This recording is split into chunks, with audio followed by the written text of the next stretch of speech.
Hello. For those who don't know me, my name is Brian. I'm the Youth and Young Adults Pastor here at Darling Street Anglican Church, and I'll be filling in for Mark this week. Before we get started, how about we pray? Father in heaven, we give you thanks. We give you thanks,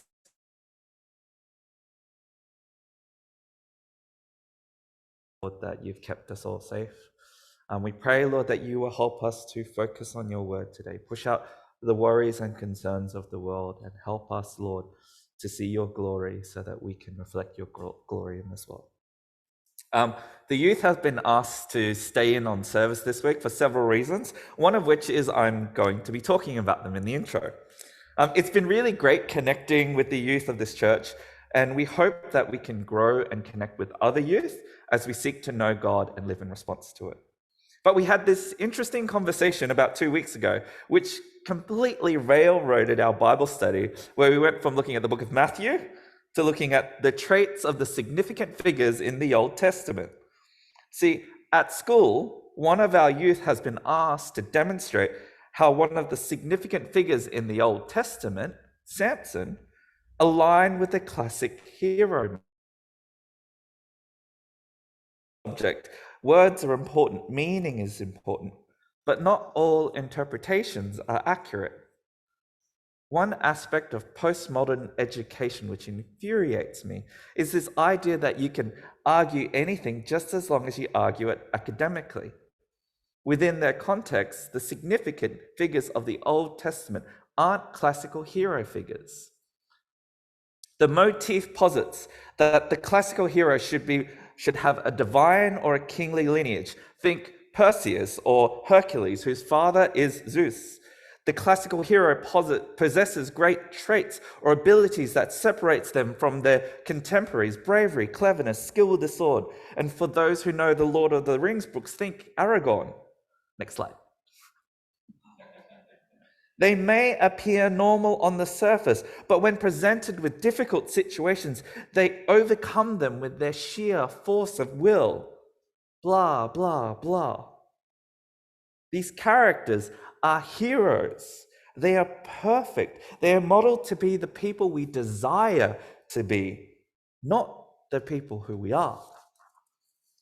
The classic hero motif paints a picture of an unattainable human being.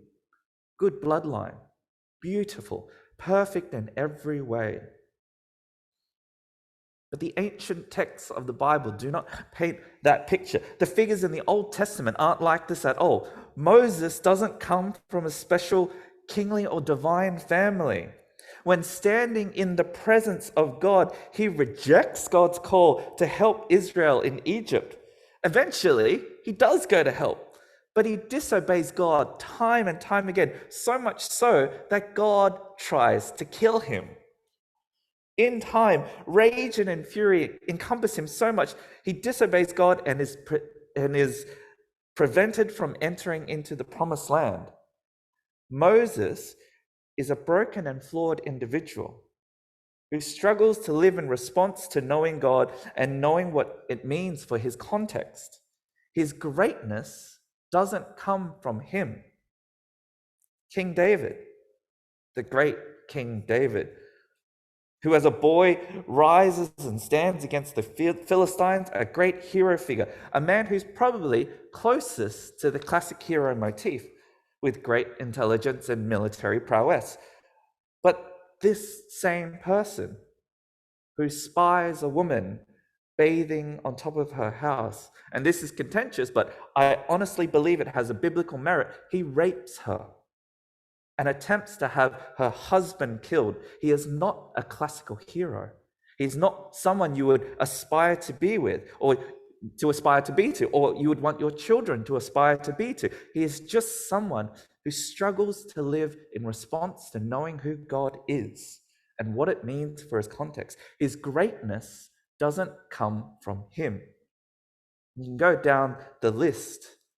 The figures in the Old Testament aren't heroes. The biblical accounts make for a very bad basis for a classical hero motif. The strong, the smart, the brave, people who can do no wrong. Instead, just like you and me, they are broken and flawed people. They have problems. They sin. Their greatness doesn't come from them. Now, why do I bring this up? Throughout the last couple of weeks, we've been looking at the book of 2 Corinthians. We have seen the workings of one of the early first century churches, and we see this theme. They're not a perfect church. They're not a model church or a hero church which we should aspire to be to. They are flawed people. They sin. They get angry. They need love and reconciliation. And in turn, they need to show love and reconciliation. This group of people are some of the earliest Christians who trust in the salvation that Jesus provides, and they have the indwelling of the Spirit, but they aren't perfect. They're broken and flawed. Like the figures in the Old Testament, they wrestle with what it means to be Christian, to know God, to be in relationship with God, to live it out in their context. And so here we come to our first point. Our lives are not a ministry of human power, but a ministry of the Spirit. Let me say it again. According to the Bible, ministry, or the outworking of our faith, is not an act of human power, but a work of the Spirit. Years ago, I was involved in an Alcoholics Anonymous program with the church. I was a helper because I was a social worker. I talked to people, I made coffee and tea, I prayed with those who asked for it. As a social worker, I knew that Alcoholics Anonymous is really hit and miss. For some people, they swear by it. They attend regularly, they move through all the steps, they become a supporter of others. And there are some who think it's a waste of time. It's not that they don't want to quit. It's not that they don't have a desire to get off alcohol. They just don't engage well with the 12-step process. They just don't get the program. And I was always really curious about why. It's an international program. There are probably millions of attendees across the world, but it's so hit and miss. I learned that the founders of the Alcoholics Anonymous program were actually Christian. And the framework for the 12-step program is actually based on Christian principles. And a key step it relies on is a vital Christian concept. A step not many can actually grasp or live out in their lives, but it's an essential step for the 12-step journey, as well as our journey with God. It's step 1. We must admit that we are powerless. We cannot control our circumstances, our lives, our problems. We have no power over them, but they hold power over us. We can't deal with our sin. Our sin controls us. So who does have the power over our issues? Who can transform us? At the end of chapter 3 of 2 Corinthians, it says, "Now the Lord is Spirit, and where the Spirit of the Lord is, there is freedom. And we all, who with unveiled faces contemplate the Lord's glory, are being transformed into his image with ever-increasing glory, which comes from the Lord who is Spirit." These verses dovetail into our passage today. They remind us it's not your work. It's not your great family name, your great power, your great intelligence. It doesn't matter how long you've been coming to church or how connected you are, which doesn't. You are powerless to know God, to live up to his standards, to know him. You have no control. It is a gift from God. It is the work of the Spirit that gives us this freedom to transform us into the likeness of him. His goodness, bit by bit, transforming us to be the people that we are meant to be. Therefore, chapter 4, verse 1, "Since through God's mercy we have this ministry, do not lose heart."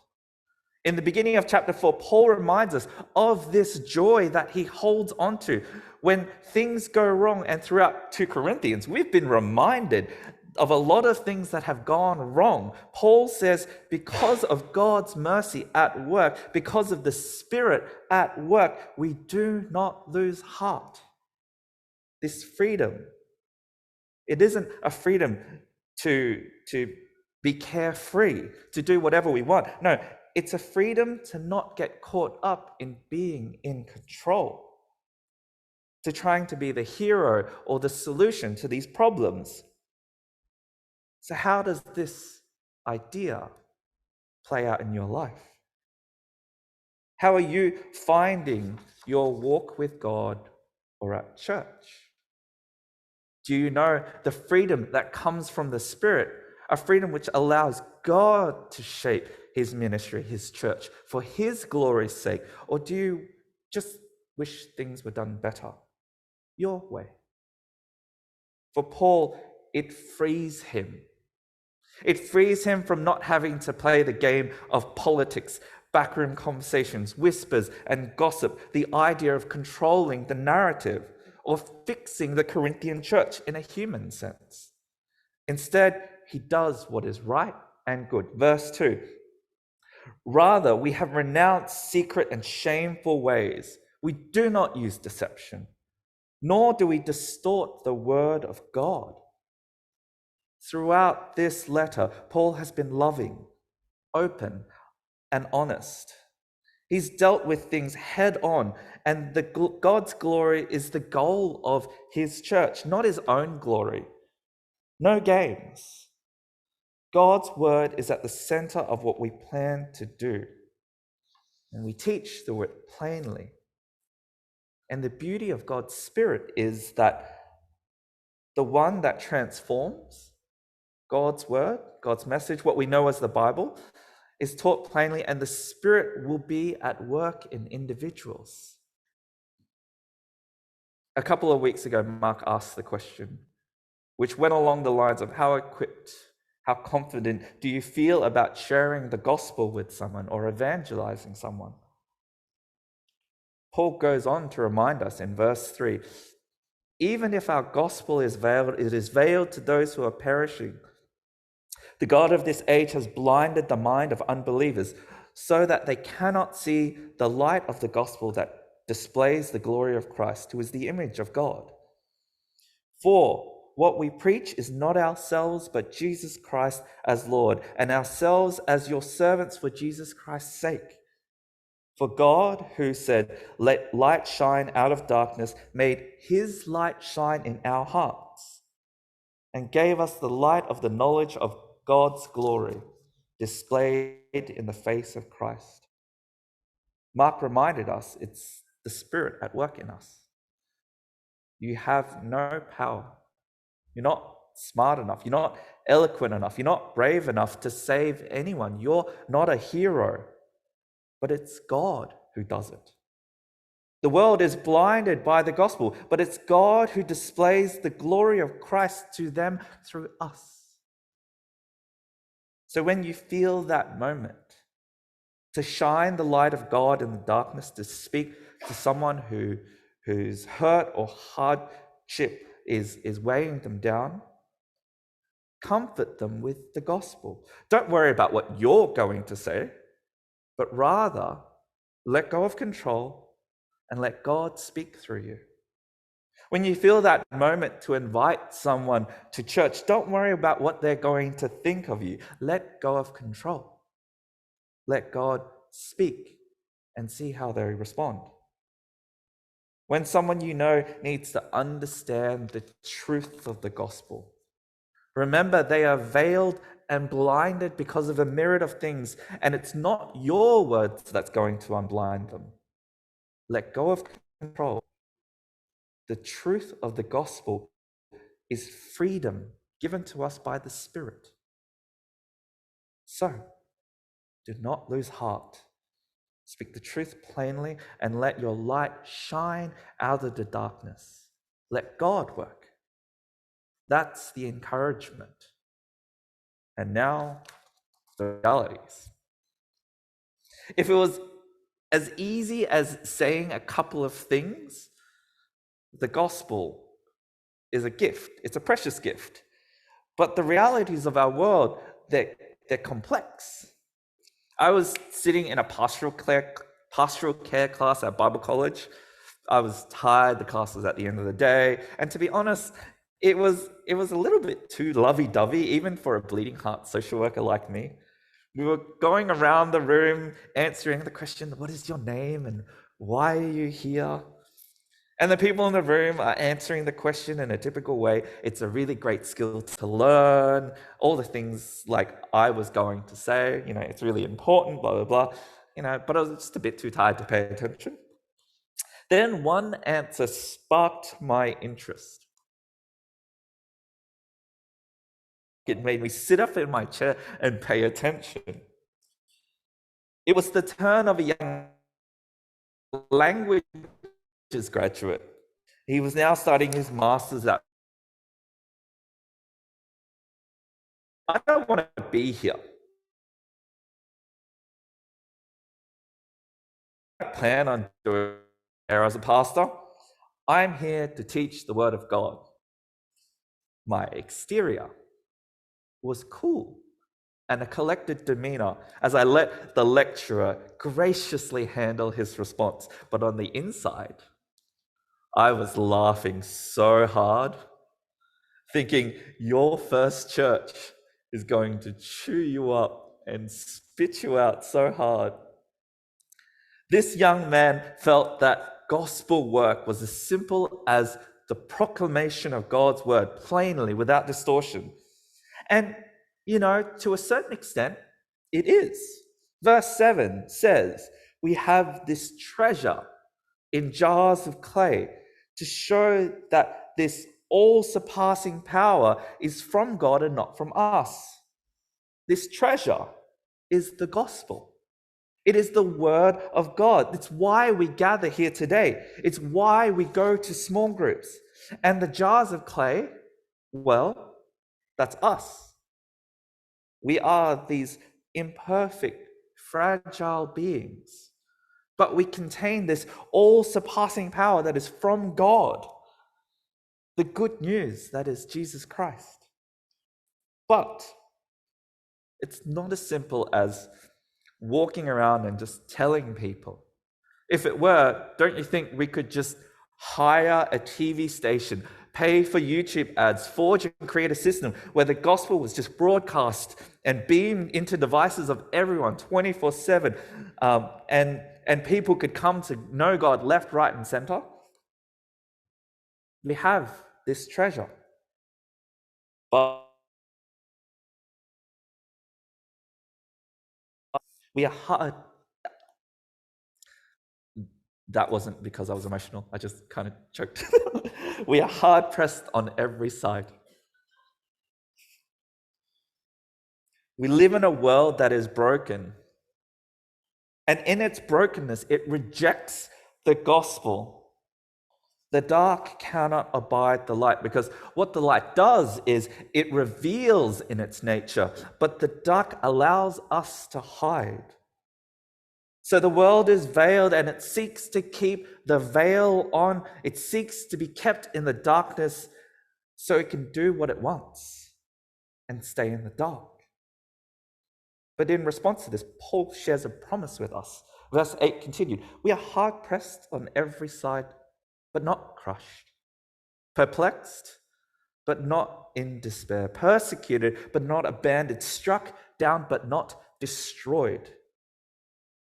As much as the world can try to hide the light in you, as much as the world will strike at you, the treasure you carry, it protects you. You may be harmed, you may face hardship, you may feel rejected, but the treasure you carry will keep you whole. Verse 10, we always carry around in our body the death of Jesus, so that the life of Jesus may be revealed in our body. For we who are alive are always being given over to death for Jesus' sake, so that his life may be revealed in our mortal body. You will face hard. Your faith or ministry is not like that student thought. It's not an easy task. Just standing in front of people, explaining things and teaching. Instead, In facing hardship, the life of Jesus will be revealed through you. A couple of years later, I actually got a chance to catch up with him. He had been let go from a church. In caring for him and reminding him of the treasure he still held, he noted what he said in that class a couple of years earlier and reflected that pastoral care was actually really important. It was a reminder to both of us that we live in a broken world.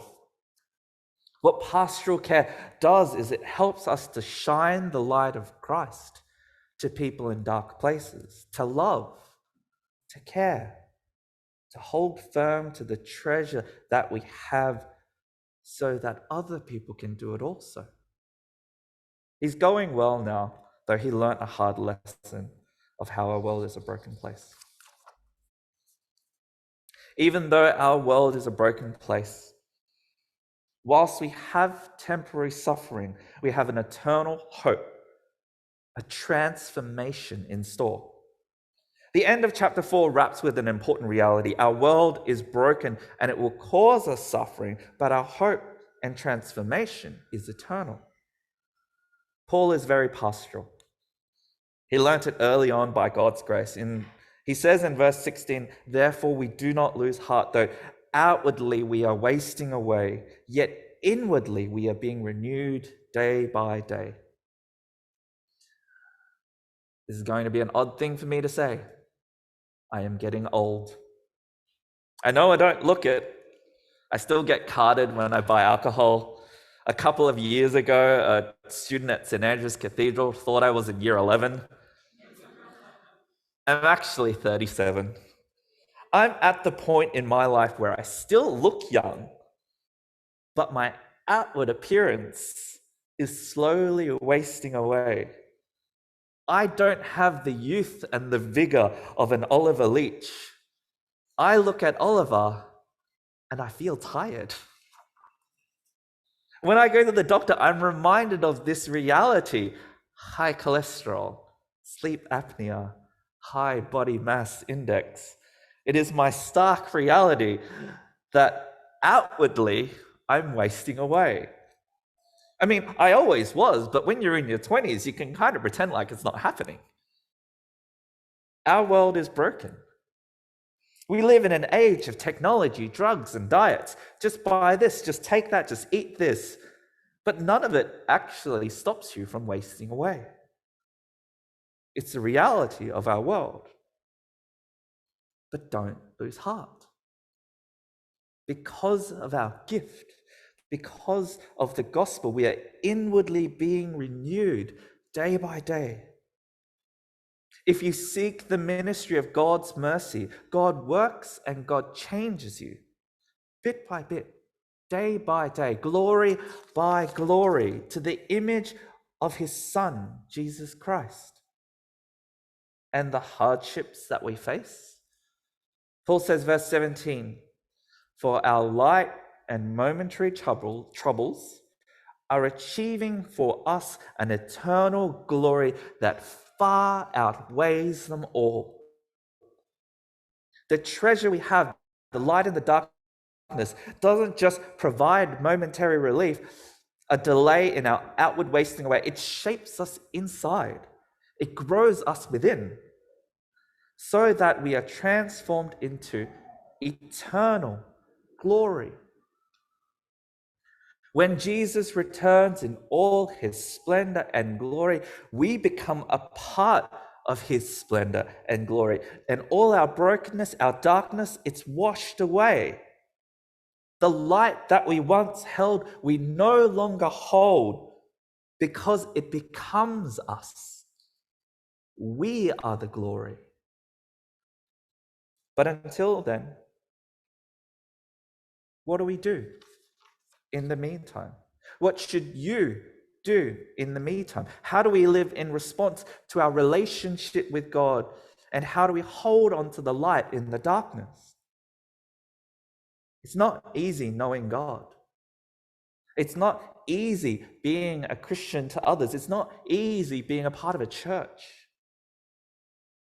But we need to get involved in the community and the running of church.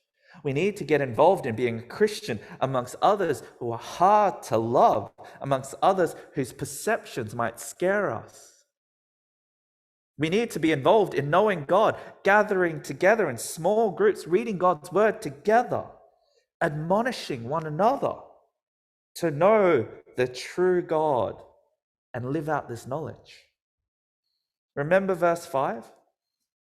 We preach not ourselves, but Christ, but Jesus Christ as Lord, and ourselves as your servants for Christ's sake.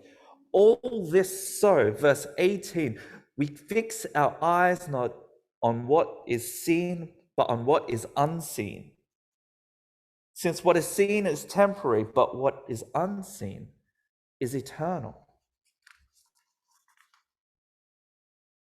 So what does it mean to be Christian? What does it mean to know God and follow him? 2 Corinthians is a book packed full of lessons of what this means. But for today, let us consider this.